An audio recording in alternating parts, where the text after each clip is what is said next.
देखो हमको आज देखना है यस। टॉपिक भारतीय वित्तीय प्रणाली, है ना। Indian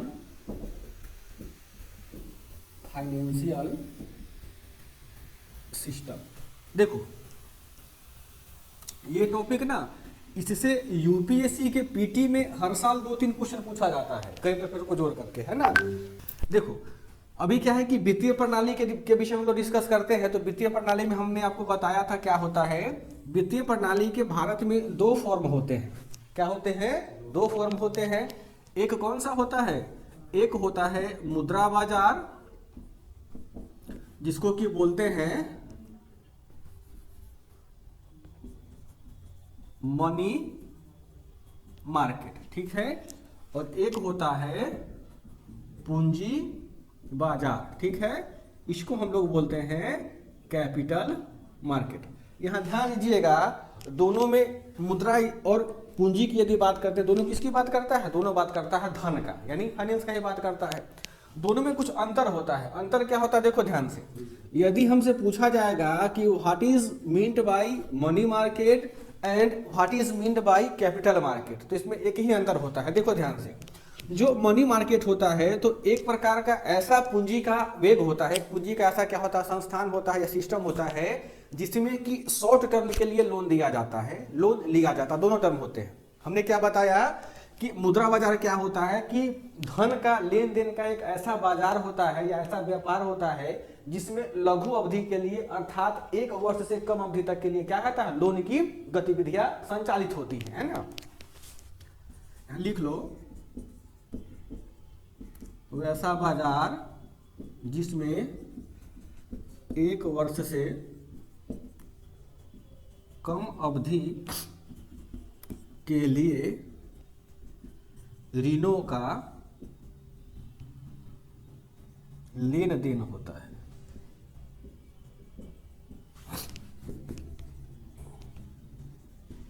transactions of loans, transaction of loan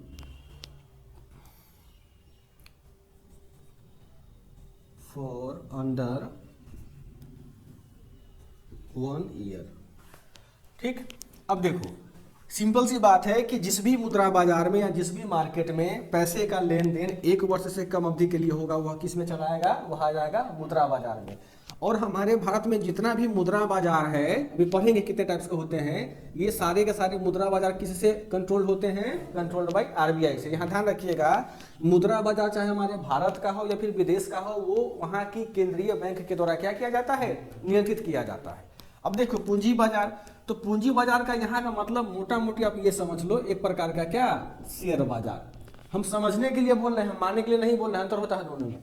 अब क्या होता है, यहाँ से वही चीज आएगा कि ये वैसा बाजार होता है कि जहां पर 1 वर्ष से अधिक अवधि के लिए, ठीक है, क्या होता है, लॉन्ग टर्म लोन का लेन देन होता है, ट्रांजेक्शन होता है। सिंपल सा बात है ना,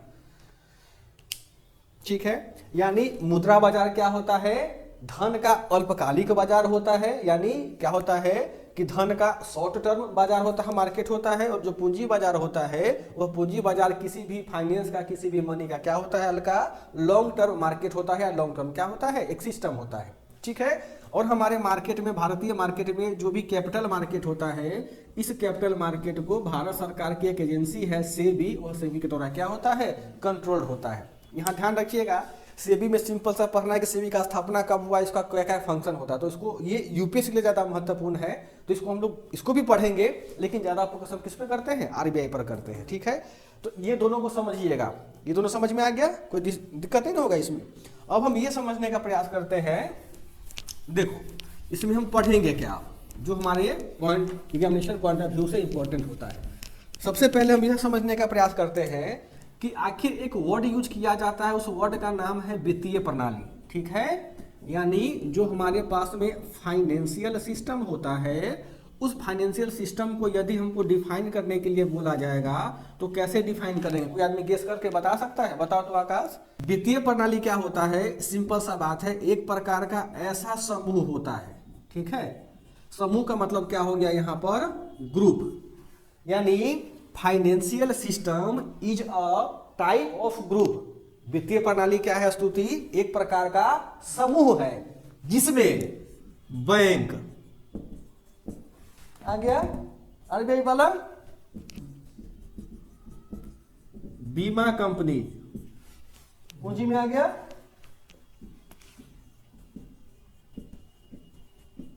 शेयर मार्केट पूंजी में आ गया,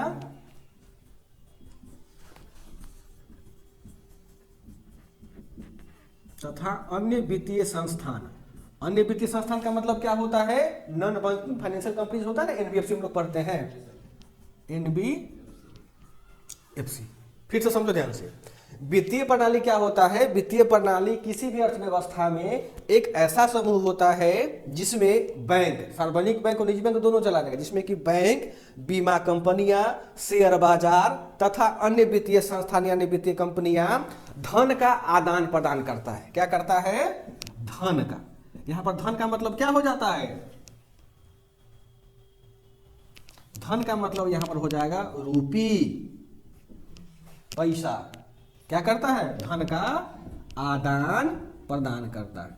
अब देखो अलका हमने क्या बताया, ठीक है, कि financial system is a type of group where the transaction of rupees in between occurs from bank, insurance companies, share markets and other financial institutions. Simple सा बात है, समझ में आ गया? तो जब भी हम वित्तीय कंपनी की बात करेंगे तो उसमें क्या क्या हो जाएगा नैना? उसमें हमारे पास में मुद्रा बाजार और पूंजी बाजार दोनों के में संलग्न जो भी संस्थाएं होती हैं, उन दोनों संस्थाओं को भी हम लोग क्या उसमें समाहित कर लेते हैं। अब एक चीज समझो ध्यान से, ये वित्तीय प्रणाली हमारे हिंदुस्तान में या किसी भी देश की अर्थव्यवस्था के लिए क्यों महत्वपूर्ण है? क्योंकि देखो ये वित्तीय अगर मार्केट हमारे पास में सिस्टम न रहे तो हमारे पास पैसा का कलेक्शन नहीं हो पाएगा और ना ही हम जरूरतमंदों को पैसा का क्या कर सकते हैं? डिलीवर कर सकते हैं। तो वित्तीय प्रणाली का बहुत महत्वपूर्ण रोल होता है हमारे भारतीय अर्थव्यवस्था को स्थापित करने में और स्थायी बनाए रखने के लिए। क्यों? क्योंकि यह मार्केट में लिक्विडिटी बनाए रखता है। किसका? धन का। ध्यान रखना, ये सबसे महत्वपूर्ण क्यों होता है पूनम? क्योंकि यह मार्केट में लिक्विडिटी को क्या रखता है? मेंटेन रखता है। ठीक है, अब देखो इसमें नीता को समझ में नहीं आ रहा हो कि लिक्विडिटी कहते हैं किसको है। ठीक है, लिक्विडिटी को इसलिए बोलते हैं कि यह क्या करता है? तरलता को नियंत्रित रखता है। तरलता का मतलब नीता एक ही समझना, पैसा।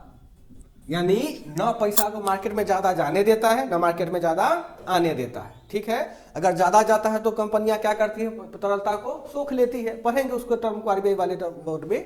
और अगर कम होता है तो तरलता को क्या करता है? हम लोग पानी को मतलब पैसा को मार्केट में फेंक देते हैं। ये होता है हमारे पास में क्या? वित्तीय प्रणाली। अब हम देखते हैं कि हम लोग कल मॉनेटरी पॉलिसी का हम पढ़े थे कि इसका क्या होता है? महत्व कुछ होता है।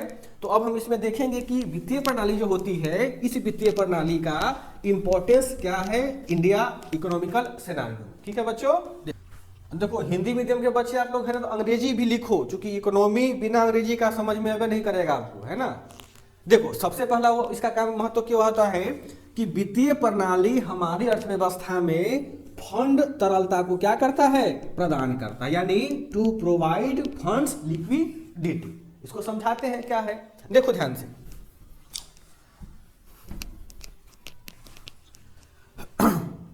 हमारे पास में क्या हो गया? अब देखो, एक तो हमारे पास में बैंक हो गया, एक हमारे पास में क्या हो गया?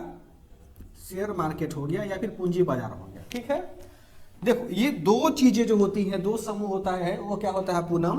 वित्तीय प्रणाली का रीढ़ है। रीढ़ समझ लो, अगर दोनों खत्म हो गया तो मामला खत्म है। अब यह दोनों क्या हुआ? हमारे फाइनेंशियल सिस्टम का रीढ़ है। अब यह काम क्या करता है? अब देखो ध्यान से, मैंने क्या कहा कि जो वित्तीय प्रणाली होती है उसका महत्व इसमें है। यहां देखो स्तुति कि यह क्या करता है? फंड तरलता बनाए कर रखता है। फंड तरलता का मतलब क्या होता है? फंड मतलब रुपया, तरलता का मतलब मार्केट में छोड़ देना। सिंपल सा बात है। अब देखो जैसे मान लेते हैं कि एक कंपनी है, कंपनी का नाम है टाटा, ठीक है, और एक कंपनी है, कंपनी का नाम है हल्दीराम। दोनों कंपनियां हैं। अब देखो जैसे टाटा के पास यदि, अब टाटा तो चूंकि बहुत बड़ी कंपनी है, नमक से लेकर हवाई जहाज बनाता है, सुई भी बनाता है। टाटा के पास यदि फंड की कमी होगी स्तुति, यह कहां जाएगा? दो काम करेगा, या तो टाटा बैंक के पास में जाएगा, आरबीआई में जाएगा कि सार्वजनिक बैंक में जाएगा, कॉमर्शियल बैंक में जाएगा, ठीक है, स्टेट बैंक हो या पीएनबी में हो। या टाटा क्या करेगा, शेयर मार्केट के थ्रू पैसा इकट्ठा करेगा। देखो ध्यान से, हम तो मेरी बात को क्या करता है, यह तरलता कैसे प्रोवाइड करवाता है हमारे मार्केट में। टाटा को या किसी भी कंपनी को अगर पैसों की जरूरत पड़ेगी तो वह क्या करेगा, या तो लोन लेने जाएगा या क्या करेगा, शेयर मार्केट से अपना पैसा इकट्ठा करेगा।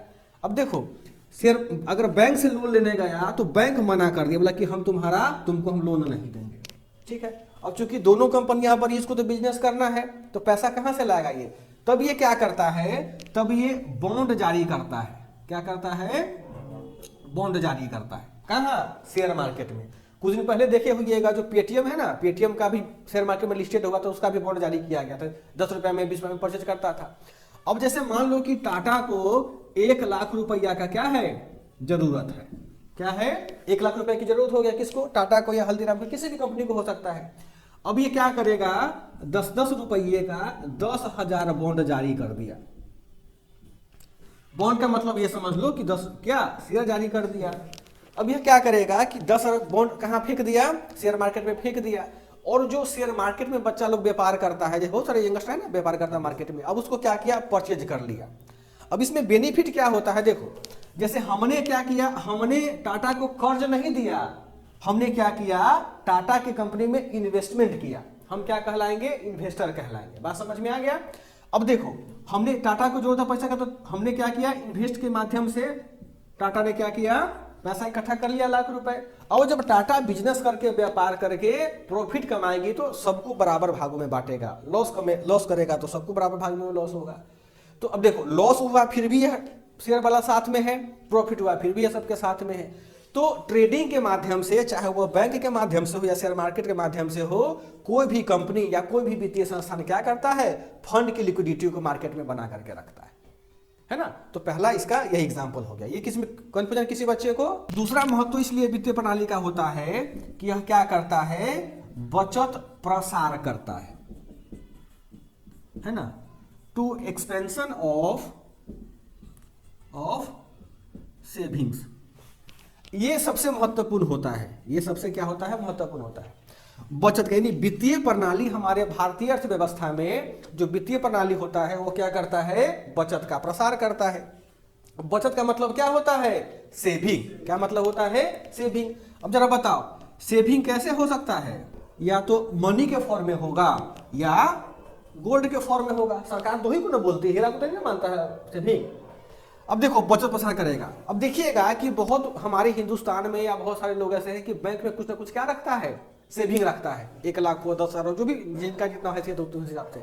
तो बैंक आपको क्या करता है, ईयरली ब्याज देता है 6% के हिसाब से। यानी 1 लाख रुपया हम बैंक में रखते हैं तो 1 साल बाद हमको कितना देगा, 1,06,000 रुपया देता है। कभी सोचा है कि पैसा को हम बैंक में रख देते हैं, बैंक हमको 6,000 एक्स्ट्रा काहे देगा, बैंक को कुत्ता काटा हुआ है, पैसा कहाँ से लाता है, ब्याज, ठीक है। अब क्या करता है कि जो वित्तीय प्रणाली, वित्तीय कंपनियां हैं या वित्तीय सिस्टम हमारे पास में हो गया, वो पब्लिक के सेविंग को, चाहे वह मनी हो या गोल्ड हो, उस पब्लिक के सेविंग को कहां फेंकता है, मार्केट में फेंकता है। और मार्केट में कौन इसको कैच करेगा, मार्केट में इसको कैच करेगा कंज्यूमर यानी उपभोक्ता। इसका मतलब यह हुआ स्तुति कि हमारे पास अतिरिक्त धन है, हम अलबला गए हैं धन से, तो हमने कहां जमा कर दिया, बैंक में जमा कर दिया। और कुछ लोग धन को लेने के लिए व्याकुल है कि हमको धन की आवश्यकता है, तो वो लोन लेने जाता है। देखो बैंक क्या करता है, बैंक हमको कितना दिया साल भर में, 6,000 रुपया दिया। और हमारे ही दूसरे कस्टमर के पैसा को, सेविंग वाले पैसा को कस्टमर कंज्यूमर को लोन देके कितना लेता है, 14% 15% लेता है ना ईयरली लोन में। तो वास्तव में जो वित्तीय प्रणाली होती है, इसको अमर्त्य सेन ने कहा था कि जो विश्व की जितनी भी वित्तीय प्रणाली है वह क्या करता है, वह बिचौलियों का काम, बिचौलिए का समझते हैं ना, मीडिएटर, बिचौलिए का वह काम करता है। ये इसी सिस्टम से मतलब आता है ना। तो बचत का क्या प्रसार। अब पैसा को कहां फेंका, मार्केट में। जब भी सेविंग का पैसा कहां जाता है, मार्केट में जाएगा, तो मार्केट की इकोनॉमी क्या हो जाएगी, बहुत ज्यादा एक्सपेंशन उसका हो जाएगा। और इकोनॉमी का जब एक्सपेंशन होगा तो हमारे देश की अर्थव्यवस्था कैसी हो जाएगी, बहुत बढ़ती चली जाएगी। कि वित्तीय प्रणाली जोखिम प्रबंधन करता है। ये जोखिम प्रबंधन कैसे करता है, थोड़ा इसको समझो ध्यान से। अब देखेंगे कि बहुत लोग हैं, जब आप बैंक में कोई सीजन रिटायर होता है सरकारी जॉब से, उसको कितना पैसा मिलता है, 50-60 लाख करोड़ रुपया मिलता है। तो बैंक वाला क्या बोलता है, सर पैसा को फिक्स कर दिए, म्यूचुअल फंड में लगा दीजिए। तो देखो, जैसे यदि मान के चलो कि हम हैं एक दूसरा व्यक्ति, तो हमको पता है कि शेयर मार्केट कैसे किया जाता है, थोड़ा बहुत हम उसमें बिजनेस करके कमा सकते हैं, काम कर सकते हैं। लेकिन जो अनपढ़ व्यक्ति उसके पास तो कुछ नॉलेज नहीं है। तो बैंक वाले क्या करते हैं, किसी भी जो मोटा अमाउंट होता है, मोटा अमाउंट समझते हैं, मतलब कि 20-25 लाख से ऊपर को मोटा अमाउंट बोलते हैं, उस मोटे अमाउंट को बैंक वाला क्या करता है, फंसाता क्या है, शेयर मार्केट में फंसाता, लेकिन वो म्यूचुअल फंड के माध्यम से फंसाता है। देखो ध्यान से, जैसे मार्केट में किसी प्रकार के मनी को ट्रांजेक्ट करने का दो तरीका होता है। एक तो होता है सिंपल मेथड से, एक जाता है म्यूचुअल फंड के माध्यम से। जैसे मान लो कि किसी व्यक्ति को 25 लाख रुपया फंसाना है मार्केट में, तो यदि जो रिस्क लेने वाला व्यक्ति होगा ना, वो सीधा कहाँ फंसाएगा, सिंपल में फंसाएगा, क्योंकि इसमें उसको हो सकता है कि अगर प्रॉफिट हो तो लाखों प्रॉफिट हो सकता है 2 ही घंटे में। लेकिन जिसका कलेजा कमजोर होगा वो बोलेगा नहीं, हम कहाँ फंसाएंगे, म्यूचुअल फंड के माध्यम से फंसाएंगे। तो बैंक क्या करती है, 25 लाख रुपया कहाँ पर ले लिया, म्यूचुअल फंड में ले लिया। अब ये पैसा कहाँ भेजेगा, ये पैसा फिर बेचता है बैंक शेयर मार्केट में। तो जब भी आप पैसा को कहाँ फंसाते हैं, म्यूचुअल फंड के माध्यम से इन्वेस्टमेंट करते हैं मार्केट में, तो आपको नाम मात्र का प्रॉफिट देता है और अधिकांश प्रॉफिट बैंक अपने पास में रखता है। कभी देखो प्राइवेट बैंक में तो पूरा गर्मी के मौसम में एसी, एटीएम का एसी देखते हो 15-16 पर चलता है, घर का एसी 22-23 पे चलता है। पैसा इतना कहाँ से आता है उसके पास में, सब इसी से कमाता है, म्यूचुअल फंड से। आज भारत की जितनी भी बड़ी कंपनियां हैं, टाटा हो गया, बिरला हो गया, सन लाइफ हो गया, मित्तल हो गया, सब म्यूचुअल फंड की कंपनी खोल के बैठा हुआ। आगे पढ़ते हैं हम लोग कि ये कैसे पैसा कमाता है ना। तो यही इसका वित्तीय प्रणाली का 3 सबसे महत्वपूर्ण काम होता है। क्या कि पहले क्या करेगा, फंड तरलता प्रदान करता है, सेकंड क्या करता है, बचत प्रसार करता है, और तीसरा क्या करता है, जोखिम प्रबंधन करता है। ये सबसे, इसको याद है रख लेना है ना। अब हम क्या देखते हैं, वित्तीय प्रणाली हमने देखा क्या होता है, महत्व देख लिया। अब क्या देखते हैं, यहां पर इसके घटक देखते हैं, यानी कंपोनेंट देखते हैं। पूरे वित्तीय प्रणाली का हम इंडिया की बात करते हैं, उसके 3 ही सबसे महत्वपूर्ण घटक होता है। क्या होता है, 3 ही सबसे महत्वपूर्ण घटक होता है। पहला घटक होता है, वह घटक होता है वित्तीय संस्थाएं, फाइनेंशियल इंस्टीट्यूशंस। दूसरा जो होता है वो होता है बैंक। तीसरा जो होता है गैर बैंकिंग वित्तीय संस्थान। ये जो वित्तीय संस्थाएं होती हैं, है ना, वित्तीय संस्थाएं कैसी हो सकती है, या तो मुद्रा बाजार का होगा या पूंजी बाजार का होगा, कोई दिक्कत नहीं इसमें। तो देखो वित्तीय अगर आपसे कोई पूछेगा कि वित्तीय संस्थान कहते किसको है, तो सिंपल सा बात है, एक और कोई बच्चे से प्रीति भाग के चली गई है। तो वित्तीय संस्थान क्या होता है, तो वास्तव में वित्तीय संस्थान वैसी संस्थाएं होती है या वैसे वित्तीय प्रणाली का सिस्टम होता है जो उधारकर्ता और बचतकर्ता के बीच मध्यस्थता बिचौलिया, ऐसे लिख लो, बिचौलिए का क्या करता है, काम करता है। अब देखो पहले इसको समझा देते हैं, फिर उसमें चलेंगे। जो वित्तीय प्रणाली के घटक होते हैं उसको 3 पार्ट में बांटा हुआ। पहला पार्ट क्या है, वित्तीय संस्थाएं। तो देखो ध्यान से, कोई भी वित्तीय संस्थान होता है, चाहे मुद्रा बाजार का हो या फिर पूंजी बाजार का हो, उसका एक ही काम क्या होता है, वो दलाल का काम करता है। क्या करता है, बिचौलिए का काम करता है। अब देखे होंगे कि बैंक क्या करता है, बिचौलिए का काम करता है। शेयर मार्केट में क्या होता है, बिचौलिए का काम होता है। एशियन पेंट तो हमको नहीं जान रहा है कि संतोष जी कौन है, हम कहाँ इन्वेस्टमेंट किए, शेयर एक डीमेट अकाउंट के माध्यम से, वहां पे उसके शेयर को हमने खरीदा हुआ है। तो अब क्या है कि वो जो शेयर मार्केट हुआ है, जो मेरा डीमेट अकाउंट हुआ, वह क्या होता है, वास्तव में बिचौलिए का काम, मीडिएटर का काम करता है वो। ऐसे लाखों लोग हैं, करोड़ों लोग हैं इंडिया का कि जो इन्वेस्टमेंट किया हुआ टाटा में, एमआरएफ टायर में, है ना, काम उसका होता है। तो ये क्या करता है, ये बेसिकली मध्यस्थता का काम करता है। तो हमारे लिए ये जैसे सब पढ़ेंगे उसे समझते जाएंगे कि वित्तीय संस्थान क्या क्या है। अब आते हैं बैंक, जो सबसे महत्वपूर्ण, इसको मिटा दें क्योंकि हमको फ्रेमिंग करना होगा, है ना। चलो बताइए तो अलका, बैंक जो होता है, बैंक का कितने प्रकार के बैंक हो सकते हैं। अब क्या है, बैंक में क्या आता है, सार्वजनिक बैंक, पब्लिक बैंक, ठीक है। उसके बाद वाणिज्यिक बैंक, कॉमर्शियल बैंक,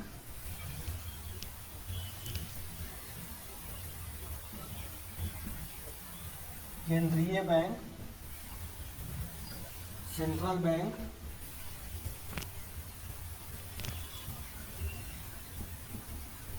सहकारी बैंक, कोऑपरेटिव बैंक,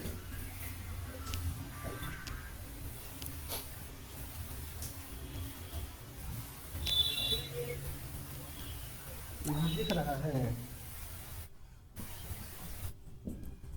राज्य द्वारा प्रबंधित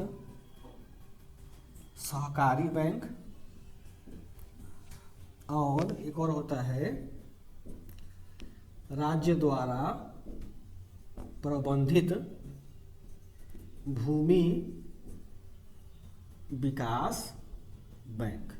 ठीक है, यहाँ लिख लेना Alka cooperative bank controlled by state, और यहाँ पर क्या लिखेंगे कि land development bank controlled by state, है ना। अब इसको समझो थोड़ा सा, अब सारा अपना इंटरफेरेंस जो है खत्म करके दिमाग को कंसंट्रेट करो, क्योंकि ये चीजें जो है ना आप हर जगह देखते होंगे बोर्ड पे लिखा हो, लेकिन समझ में नहीं आता हो कि कैसे काम करता है, क्या होता है। इसलिए केवल इसको परीक्षा के दृष्टिकोण से मत पढ़ो, एक सामान्य ज्ञान से पढ़ो। मान लो कल को तुम दादा बोलोगे, पूछ दिया पोता कि बाबा सरकारी बैंक क्या होता था, क्या बोलोगे? मास्टर से पूछ के आते हैं। सब पता कर लो यही पर। ठीक है, देखो ध्यान से जरा बताओ तो पूनम कि यदि हम आपसे पूछे कि जो पब्लिक बैंक होता है या सार्वजनिक बैंक होता है वह बैंक क्या, कि उसको कैसे परिभाषित करोगे? तो पब्लिक बैंक में गवर्नमेंट का रोल होता है, गवर्नमेंट पार्टिसिपेट होता है। और अलका कह रही है कि पब्लिक बैंक में गवर्नमेंट कंट्रोल करता है, गवर्नमेंट का पार्टिसिपेशन होता है। ठीक है, बात इनका सही है। इसको कौन, वाणिज्यिक बैंक को कौन, रक्षा मंत्रालय कंट्रोल करता है। केंद्रीय बैंक को कौन, शिक्षा मंत्रालय कंट्रोल करता है। सब तो सरकारें कंट्रोल करता है ना। एक ऐसा चीज बताइए कि जो हम सुनना चाह रहे हैं। सर ये शामिल नहीं होता, प्राइवेट बैंक शामिल होता है। हाँ। सार्वजनिक बैंक सर वो होता है ना जिसका शेयर मार्केट में भी कुछ हिस्सा होता है, या फिर ये होता है। पूनम कह रही कि जिसका शेयर मार्केट में कुछ हिस्सा होता है ना? मतलब हाँ, मतलब वहाँ से रजिस्टर्ड रहता है ये सार्वजनिक बैंक। तो आप लोग कुछ बोलना चाहेंगे इस पर? ये तो शर्म की बात है ना, ग्रेजुएशन कर लिए हो हैं सर। हम लोग किसी और सब्जेक्ट से ग्रेजुएशन, किसी सब्जेक्ट से मतलब बैंक में खाता होगा ना जी, सबके पास स्टेट बैंक का खाता होगा। बोलो कि नहीं खाता मेरे पास में। मेरे पास नहीं है सर। नहीं है तो गलत बात है ना। तुम देश में इकोनॉमी में पार्टिसिपेट नहीं करती हो, बेकार जिंदगी जीना है। आप लोग के पास खाता होगा ना बैंक का, कि नहीं है? खाता है तो सार्वजनिक बैंक की परिभाषा होना चाहिए ना, पता कि किसे कहते हैं। देखो कोई दिक्कत नहीं है, सीखने हम लोग आए हैं। देखो कोई भी बैंक चाहे प्राइवेट हो या सरकारी हो, उससे फर्क नहीं पड़ता है। जिस भी वित्तीय संस्थान में, स्टेट बैंक क्या है कि वित्तीय संस्थान है, पंजाब नेशनल बैंक क्या है कि वित्तीय, उसको बैंक नहीं बोलेंगे, क्या बोलते हैं? वित्तीय संस्थान बोलते हैं। बात समझ में आ गया? तो जिस भी वित्तीय संस्थान में उसके संपूर्ण पूंजी का 50% से अधिक हिस्सा भारत सरकार का होता है, उसे हम लोग क्या कहते हैं? सार्वजनिक बैंक कहते हैं। व्यष्टि अर्थशास्त्र का 6ठा चैप्टर का 3रे पेज में लिखा हुआ। आप लोग किताब नहीं पढ़ते होइएगा, एनसीईआरटी खरीद तो लेते होंगे यही तो जा करके। स्टेक होल्डर याद नहीं था कि कितना परसेंटेज होता है, बट उसमें गवर्नमेंट का इनरोलमेंट ज्यादा होता है। फाइनेंशियल इंस्टीट्यूशन जिसमें 50% से प्लस स्टेक या फिर हिस्सा किसका होता हो?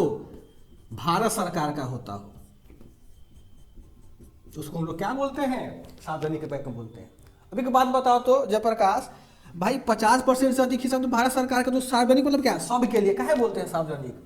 क्योंकि इसका जो 50% पैसा होता है अपने बाप घर से तो नहीं लाया होगा। किसका पैसा है? आपका पैसा है, आपका पैसा है, हमारा पैसा है, जनता का पैसा है। समझ में आ गया? अब बताओ तो, एक चीज बताओ तो नीता, जैसे 100 रुपया में 100 रुपया मान लो कि बैंक का क्या है, टोटल पूंजी है। यदि 50 रुपया पूंजी रहेगा भारत सरकार का, तो इसको बोलेंगे सार्वजनिक बैंक। 50 प्लस रहेगा तो बोल देंगे। अगर 50.01 भी हो जाएगा ना, तब यह क्या आएगा? 50% से अधिक होना चाहिए, कम नहीं। अब मान लो स्तुति 50 रुपया किसका रहा? सरकार का।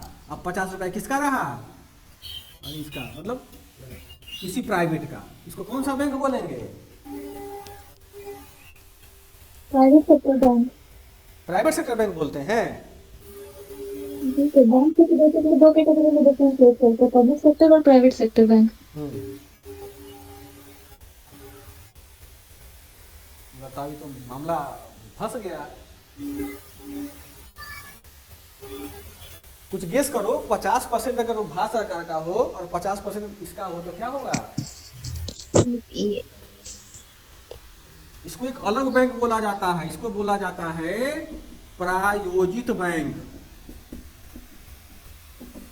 Sponsored, SPONSORED, sponsored bank. हमारे भारत में इसका कॉन्सेप्ट नहीं है, अमेरिका में जाओगे सुनोगे जाकर डेवलप्ड कंट्री में है इसका। हमारे यहाँ स्पॉन्सर्ड बैंक का संकल्पना तो है, लेकिन वो ग्रामीण क्षेत्रीय बैंक हम लोग पढ़ेंगे ना, जिसमें कि मान लो को भारत सरकार का 50% होता है, 25% बिहार सरकार का 25% स्पॉन्सर बैंक का होता है। तो हमारे यहाँ स्पॉन्सर्ड में 3 पार्ट होते हैं, 3 सेक्शन होता है, लेकिन जिसमें 2 सेक्शन होगा वो इंडिया में नहीं। वो कहाँ है? डेवलप्ड कंट्री में। समझ में आ गया? चलो, कोई दिक्कत यहाँ तक? अलका समझ में आ गया ना क्या होता है? Yes sir. कोई बात नहीं है, सीखते हैं हम लोग। चलो, अब बताओ, अब वाणिज्यिक बैंक किसको कहते हैं? देखो, वाणिज्यिक बैंक वैसे वित्तीय संस्थान होता है, वैसे वाणिज्यिक बैंक वैसा निजी अथवा सरकारी सार्वजनिक वित्तीय संस्थान होता है जो धन को जमा लेता है। क्या करता है?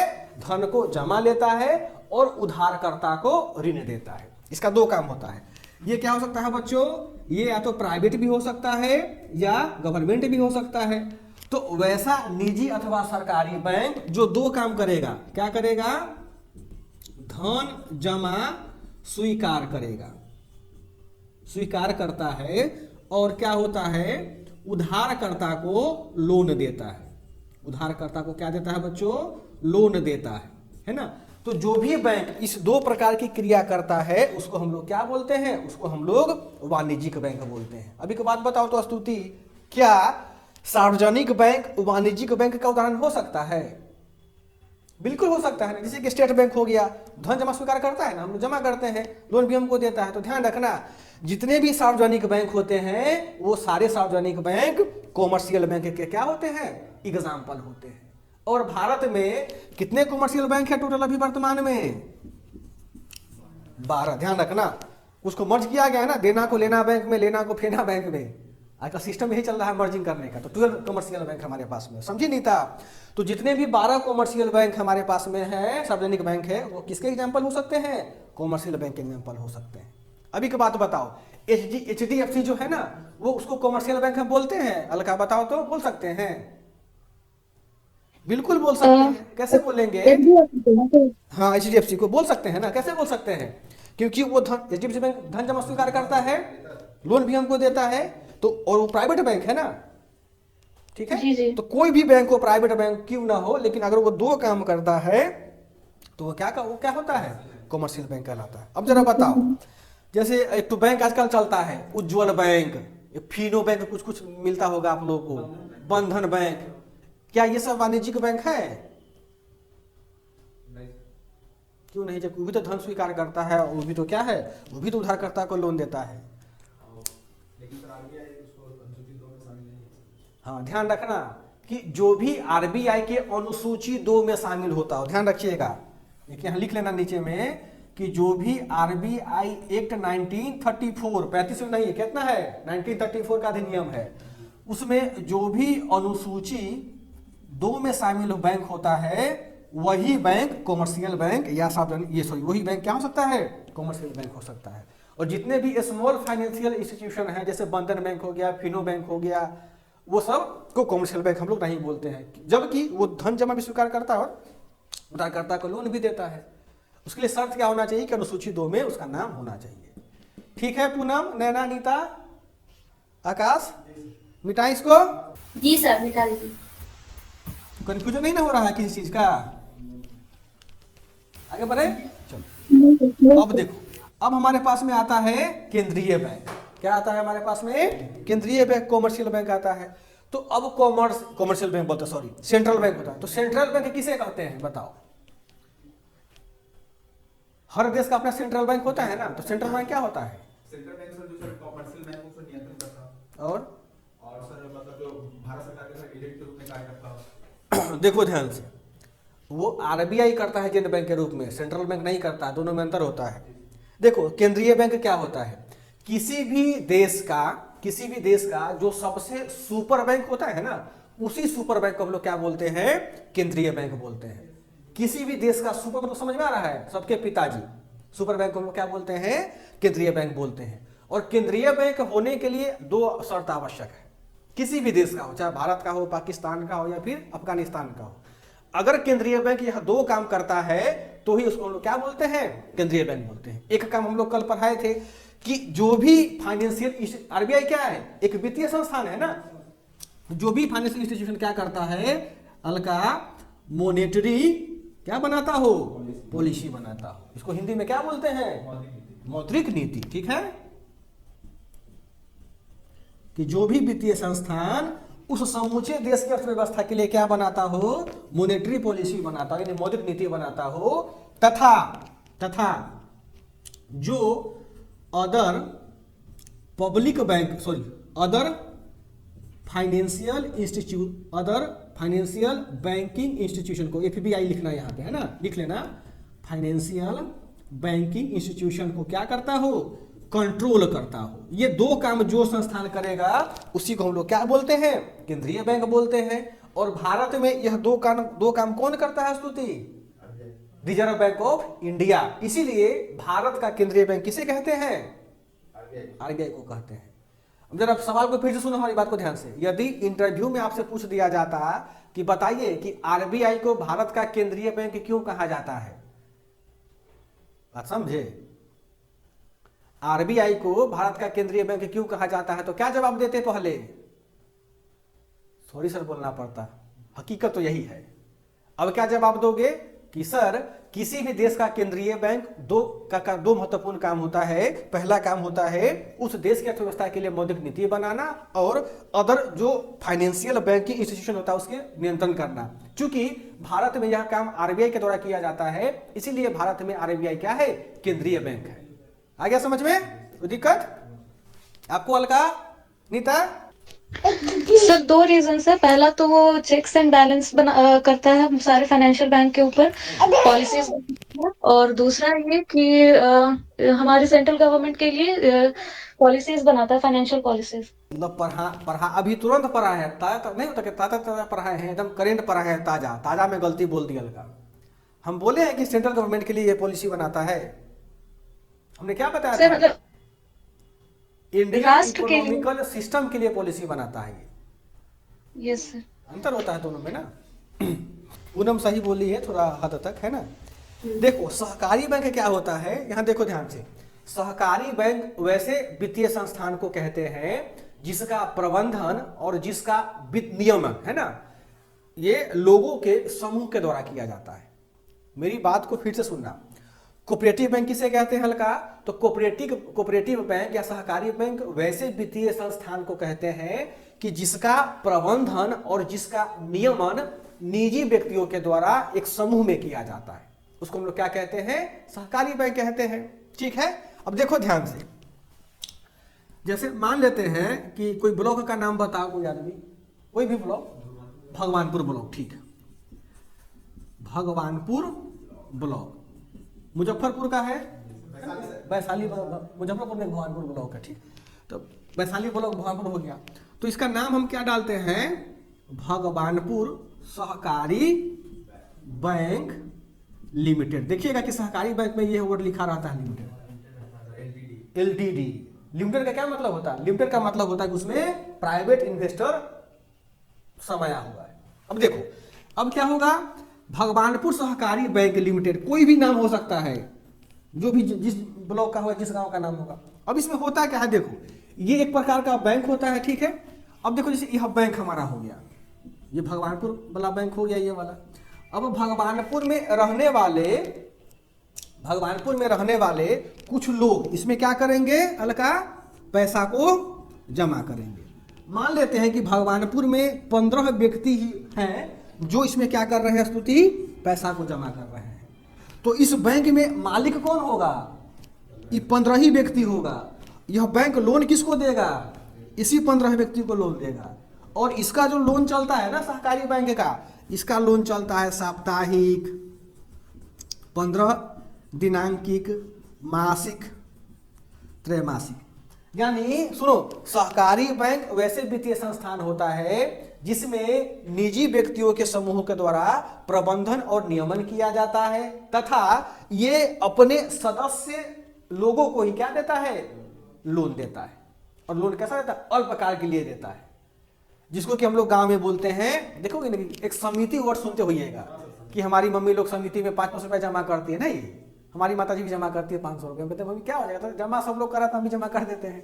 अब वो क्या होगा, जो समिति, वो क्या होता है कि महिलाओं का ग्रुप हो गया, उसमें खाली महिला जुड़ेंगी, 500 सब जमा किया, इकट्ठा सब हो गया, और जिसको जरूरत पड़ता है वो क्या करता है, उसमें से वो ले लेता है। और ब्याजो खूब तगड़ा ब्याज चलता है इसमें, और ब्याज का बंटवारा किसमें होता है, इसी समय बराबर का बंटवारा होता है कमेटी वाले में, है ना। आपको खोलना है तो क्या करना पड़ेगा? जाके खुलवा लीजिए खाता, उसमें क्या दिक्कत है। सरकारी बैंक से खोलना है तो क्या? अच्छा, बैंक खोलना है, अरे वाह।